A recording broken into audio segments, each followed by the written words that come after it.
fans, Mr. Mustache here. All right, so we got a special one. Cedric Doumbe is coming off of a thrilling knockout victory in his debut for the PFL over at PFL Europe.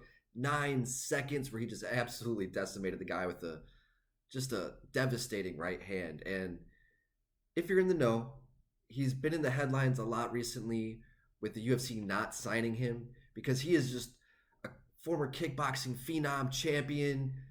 70, I think like 75-7, just a phenomenal record over there in kickboxing.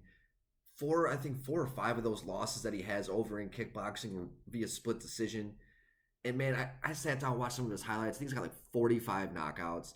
Dude's just got a right hand, just a touch of death.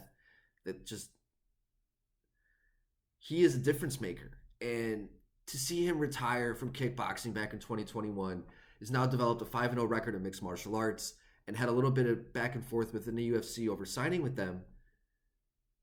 And obviously, it probably came down to money. They probably offered him some bullshit like a 12-12 or a 24-24. And Cedric, power to you, man. You know your worth. You went out there and you probably were like, no, you're going to pay me, because he's got the confidence.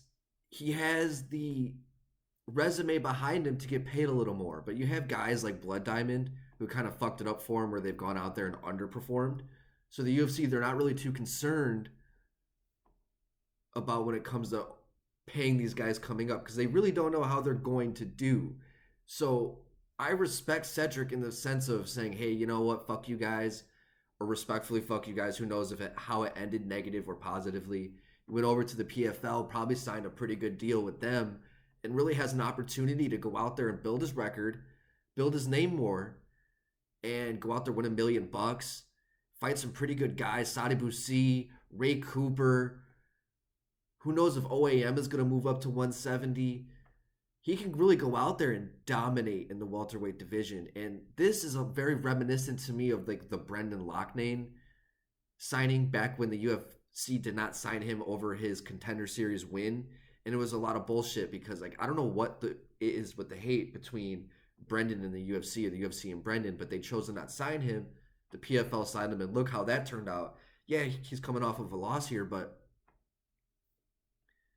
him being the PFL champ and all this and that, he's gone out there and shown that proving and betting on yourself can really end up being a good thing for you.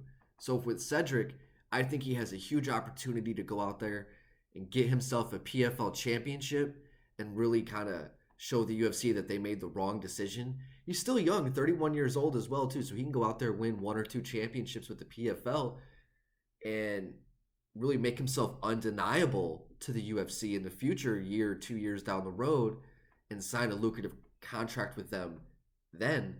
So I'm really curious to see what's going to happen with Cedric.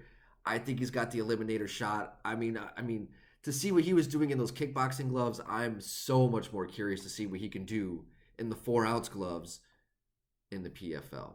Guys, I'd love to hear your guys' thoughts on the signing of Cedric Doumbe with the PFL and his possible future as a potential champion with the PFL and possibly the UFC in the coming years. Guys, that's going to do it for today. Mr. Mustache, MMA News out.